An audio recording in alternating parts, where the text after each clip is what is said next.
En invierno, las montañas rocosas canadienses son uno de los lugares más duros del planeta.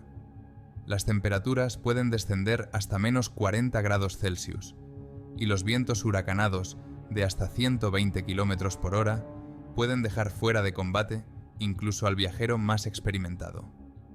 Estas majestuosas cordilleras que se extienden por Alberta están llenas de trampas mortales, pendientes traicioneramente resbaladizas, tormentas de nieve repentinas y ninguna escapatoria rápida. La historia que contamos hoy demuestra que incluso los profesionales mejor entrenados pueden encontrarse en una lucha por la vida con la despiadada naturaleza. Esta es una historia sobre la fuerza del espíritu humano y sobre cómo un momento puede cambiar el destino de una persona para siempre. La mañana del 8 de enero de 2008 era especialmente gélida en las montañas de Alberta. El termómetro marcaba menos 20 grados Celsius y vientos racheados de hasta 25 metros por segundo soplaban ventiscas de nieve por las laderas nevadas de las montañas rocosas.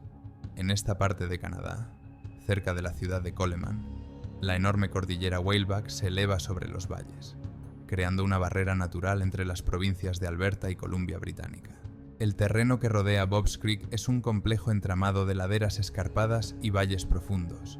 A unos 2000 metros sobre el nivel del mar, la vegetación disminuye y da paso a pedregales y mesetas abiertas. En invierno, este duro paisaje se vuelve aún más inexpugnable. Las acumulaciones de nieve enmascaran pendientes peligrosas y los fuertes vientos dificultan mucho los desplazamientos.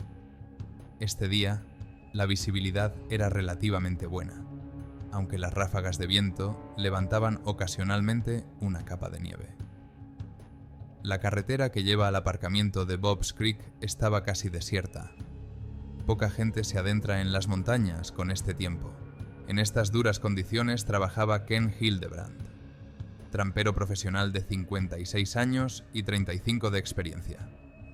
Como trampero registrado en el Servicio de Pesca y Vida Silvestre de Alberta, tenía la importante tarea de regular una población de castores, cuyas actividades incontroladas podían inundar cientos de acres de tierra y perturbar el ecosistema local. Tenía un impresionante historial de supervivencia en la naturaleza, complementado por su trabajo como paramédico en los servicios de emergencia. Sus colegas le llamaban en broma «Señor», artilugio, por su costumbre de llevar siempre encima un amplio equipo de primeros auxilios. Su botiquín de acampada tenía capacidad para unas 15 personas. Pocas personas sabían que Ken sufrió poliomielitis de niño y que pasó 18 meses en un pulmón de acero conocido como respirador de presión negativa. La enfermedad le dejó huella. Su pierna izquierda era 10 centímetros más corta que la derecha, lo que le provocaba una notable cojera. Sin embargo, esto no le impidió convertirse en uno de los tramperos más experimentados de la región, conocido por su meticulosa preparación para salir a la ruta y su capacidad para hacer frente a cualquier dificultad. Al amanecer, Ken se dispuso a preparar meticulosamente su equipo. Su Yamaha Grizzly 700 requería una atención especial. Había que cargar el quad con combustible y equipo extra, y comprobar todos los sistemas antes de emprender la difícil ruta. Con temperaturas extremadamente frías, incluso un pequeño fallo técnico podía ser crítico. Tras cargar el quad en la camioneta y colocar el equipo necesario, Ken estaba listo para partir. Su arsenal incluía un amplio botiquín de primeros auxilios, un hacha, una multiherramienta, combustible adicional, una brújula y un silbato con cordón. En caso de emergencia, llevaba cintas de señalización de color naranja brillante para atraer la atención de los rescatadores. El plan consistía en conducir la camioneta hasta un punto determinado, a partir del cual empezaba la parte más difícil del viaje, y luego cambiar al quad. La ruta en quad discurría por un terreno montañoso difícil, desde Black Mountain, pasando por Breathing Valley, Whaleback y Bobs Creek, unos 18 kilómetros de terreno escarpado. Alrededor de las 7 de la mañana, Ken se puso en marcha. Tras 2 horas conduciendo la camioneta, llegó al punto donde debía pasar al quad. Aquí, a unos 2000 metros sobre el nivel del mar, El viento arreció, y la temperatura descendió aún más. Las rachas de viento, de hasta 25 metros por segundo, dificultaban el control del pesado Yamaha Grizzly 700. Tuvimos que movernos con especial cuidado. El peso total del ATV con la carga alcanzó los 450 kilogramos. A tal altitud, donde los árboles ya no protegían del viento, incluso a un conductor experimentado le resultaba difícil mantener una velocidad superior a 20 kilómetros por hora. La ruta atravesaba numerosos arroyos y pendientes pronunciadas, lo que exigía una atención constante y precisión en la dirección. A las 2 de la tarde, Ken había llegado a su línea de trampas en la zona de Bob's Creek. La prueba de la trampa fue un éxito. Se habían capturado 5 castores que iban a ser transportados de vuelta. Tras asegurar las presas en el quad, inició el viaje de vuelta. La parte más difícil de la ruta era el descenso por una empinada ladera de montaña, donde los vientos racheados suponían un peligro especial. Hacia las 3:30 de la tarde, Ken comenzó a descender por la empinada ladera. El pesado quad, cargado con el equipo y el botín, requería un cuidado especial en la dirección. En una pendiente empinada con semejante peso, incluso un pequeño error podía provocar la pérdida del control. Los fuertes vientos laterales de hasta 25 metros por segundo dificultaban las maniobras. En una curva, Ken perdió momentáneamente el control de su Yamaha Grizzly 700. Mientras intentaba nivelar el manillar en un tramo resbaladizo, el quad empezó a rodar de lado. El peso total de 450 kilos jugó un papel fatal. La máquina volcó por completo, inmovilizando a Ken contra el suelo helado. El impacto fue grave. El armazón metálico del quad y el maletero cargado de equipamiento se desplomaron sobre su pierna derecha y la parte baja de la espalda. La rueda le aplastó el pie contra el suelo, rompiéndole la tibia y el peroné. Los músculos de la parte inferior de la pierna estaban gravemente dañados. El borde de la rueda había penetrado profundamente en el tejido. Ken estaba boca abajo en el suelo, lo que empeoraba el hecho de que el viento racheado le golpeaba ahora en la cara, levantando finas partículas de tierra y nieve. En esta situación, sus posibilidades de supervivencia dependían en gran medida de su capacidad para liberarse rápidamente de debajo de la pesada máquina. Sin embargo, todo su equipo, incluidas las comunicaciones y las herramientas básicas, estaba en las maletas del quad, que eran imposibles de alcanzar. Los únicos objetos que le quedaban a Ken eran los que llevaba directamente: una brújula, un silbato y un mechero en un cordón alrededor del cuello, una multiherramienta en el bolsillo y varios trozos de cinta de señalización de color naranja brillante. Ken pasó los primeros minutos tras el accidente evaluando su estado. A pesar de la conmoción, su formación médica le ayudó a mantener la mente despejada. La pierna rota aún no le dolía mucho. Su cuerpo estaba en estado de shock, pero Ken se dio cuenta de que era temporal. Le costaba respirar debido a la presión en la espalda, pero los órganos vitales no parecían afectados. El primer intento de salvarse fue el uso de un hacha, que casualmente estaba a su alcance. Usando su cordón para el cuello con brújula y silbato, Ken consiguió tirar del mango del hacha hacia él. El plan era sencillo: utilizarlo como palanca entre el bastidor del quad y el maletero para crear un hueco y salir. Sin embargo, el peso de la máquina resultó ser demasiado. El mango del hacha se agrietó y se rompió, privando a Ken de una de sus herramientas de rescate más importantes. Estando a solo 600 metros de la zona de aparcamiento de la ruta de senderismo de Bob's Creek y a 1 kilómetro del rancho más cercano, Ken empezó a hacer señales para pedir ayuda. Utilizó un silbato y emitió 3 señales consecutivas, el código internacional de socorro. El sonido recorrió el valle, pero el fuerte viento lo ahogó. Los intentos de gritar también resultaron inútiles. Al darse cuenta de que no había rescate rápido, Ken empezó a prepararse para la supervivencia a largo plazo. Con cinta adhesiva de color naranja brillante, creó un llamativo poste indicador en forma de X en la nieve frente a él. En caso de que apareciera un helicóptero de búsqueda, esto podría atraer la atención de los rescatadores. La temperatura seguía bajando, y Ken se dio cuenta de que su principal enemigo era el frío. Su cuerpo apretado contra el suelo helado empezaba a perder calor rápidamente. Al caer la noche, la temperatura descendió aún más. El cuerpo de Ken, presionado contra el suelo helado, empezó a enfriarse rápidamente. El primer síntoma de hipotermia fueron los fuertes escalofríos. Ken sabía que con menos 20 grados Celsius y vientos racheados, solo le quedaban unas pocas horas antes de que la hipotermia se volviera crítica. Se obligó a mover constantemente las partes sueltas de su cuerpo en un intento de conservar algo de calor. Al problema de la hipotermia se sumó la deshidratación. Ken no tenía acceso al agua ni a la nieve. El pesado quad le había inmovilizado por completo, dejándole solo una limitada libertad de movimientos en la cabeza y los brazos. A su alcance había 2 cadáveres de castores presa. Tras horas de trabajo, con varias herramientas, Ken pudo trincharlos parcialmente y utilizarlos como protección adicional contra el frío. La primera noche trajo una nueva amenaza: los sonidos de los depredadores que se acercaban. Los coyotes vivían en la zona, y el olor de una presa fresca atraería su atención. Ken utilizaba periódicamente un silbato y golpeaba los restos de su hacha contra las partes metálicas del ATV, en un intento de ahuyentar a los animales. Esta táctica resultó eficaz.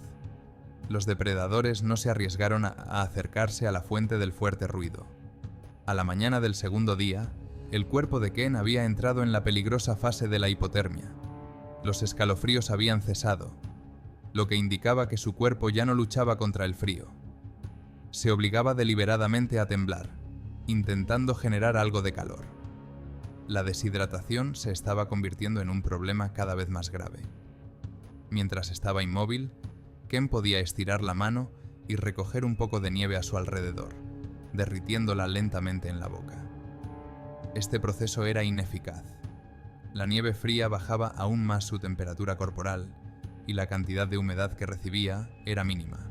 Al tercer día de estar bajo el quad volcado, el estado de Ken se había deteriorado considerablemente.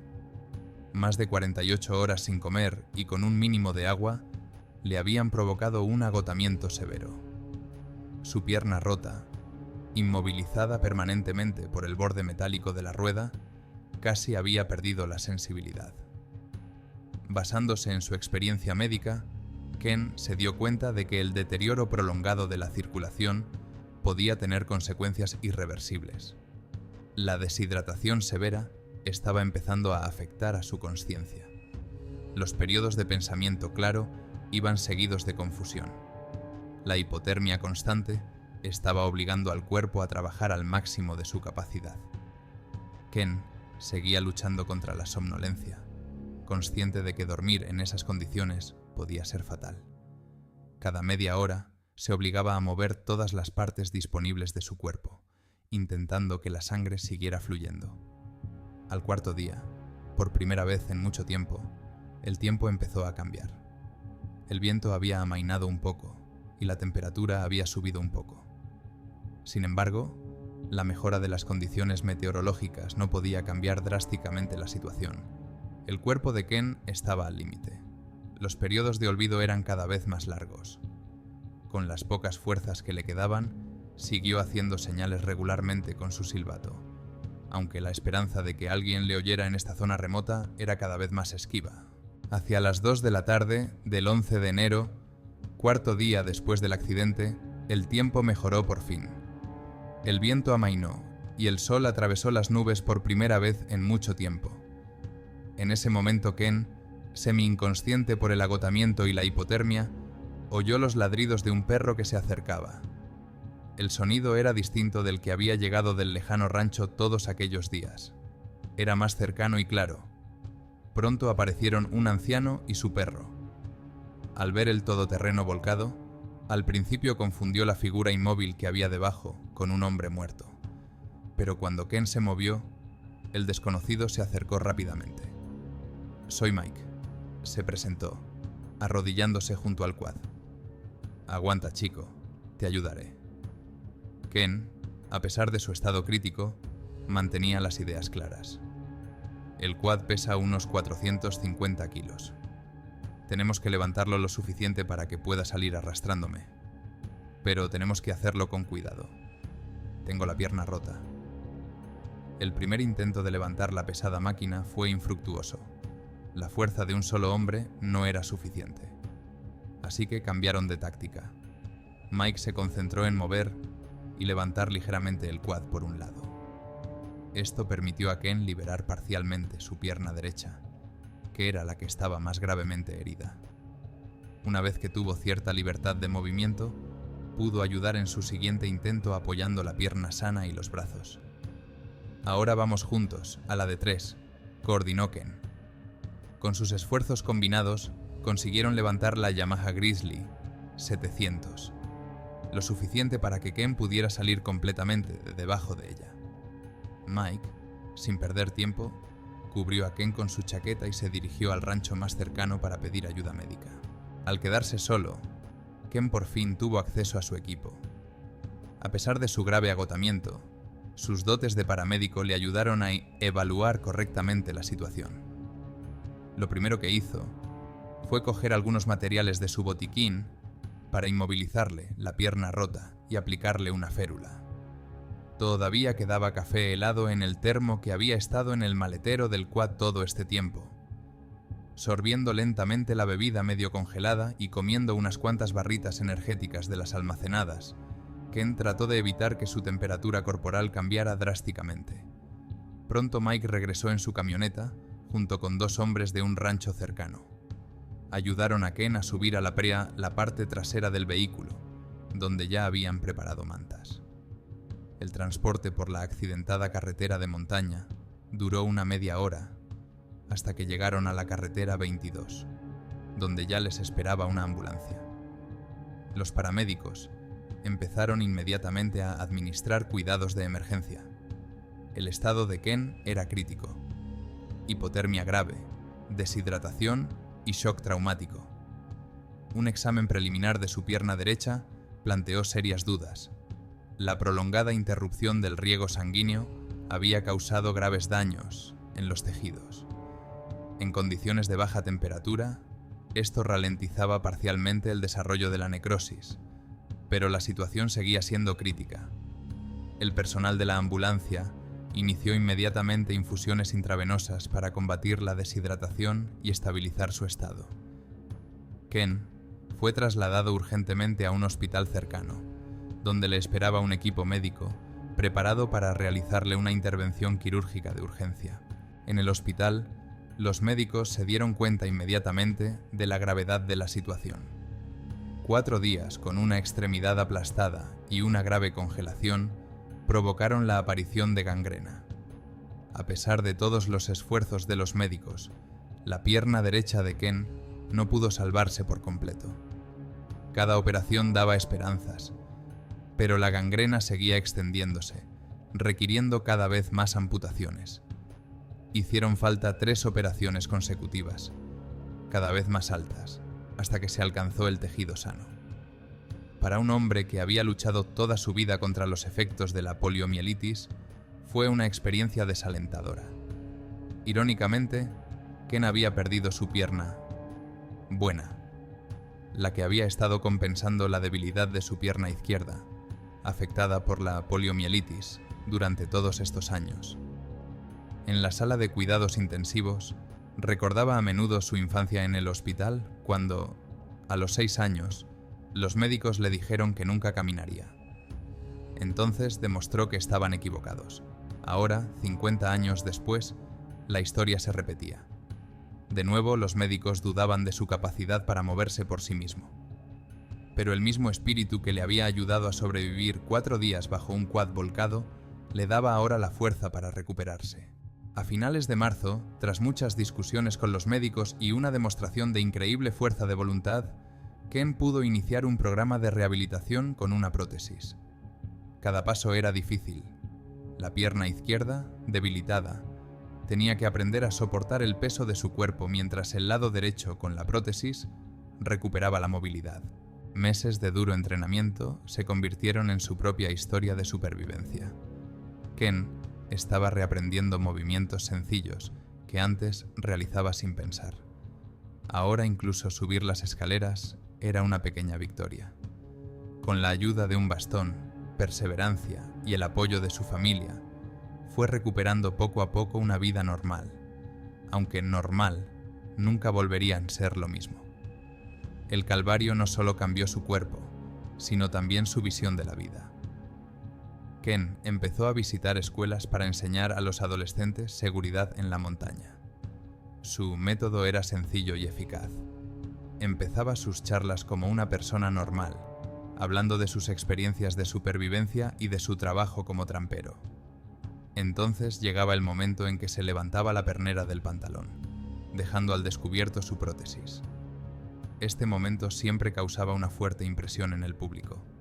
Los adolescentes que se creían invulnerables se daban cuenta de repente de que incluso un profesional experimentado podía estar al borde de la vida y la muerte. Su historia se convirtió en algo más que una advertencia de peligro. Se convirtió en una lección sobre la fortaleza del espíritu humano, la importancia de no rendirse nunca, y que incluso la peor pérdida puede conducir a una nueva vocación. Ahora, al compartir sus experiencias, Ken puede estar salvando más vidas de las que salvó en todos sus años como paramédico. La historia de Ken Hildebrand es más que una historia de supervivencia. Es un testimonio de la capacidad del espíritu humano para superar retos aparentemente imposibles. Incluso cuando se está solo en condiciones extremas, una persona puede encontrar la fuerza para luchar hasta el final. ¿Qué opina de esta historia? ¿Cómo actuarías si te encontraras en una situación similar? ¿Qué decisiones crees que fueron las más importantes para la supervivencia de Ken? Comparte tus opiniones en los comentarios. Si te ha gustado esta historia, apoya el vídeo dándole a me gusta. Ayudará a que más gente conozca este asombroso ejemplo de resistencia humana. Suscríbete al canal, porque cada historia de supervivencia no es solo una historia, sino una experiencia inestimable que puede salvarte la vida algún día.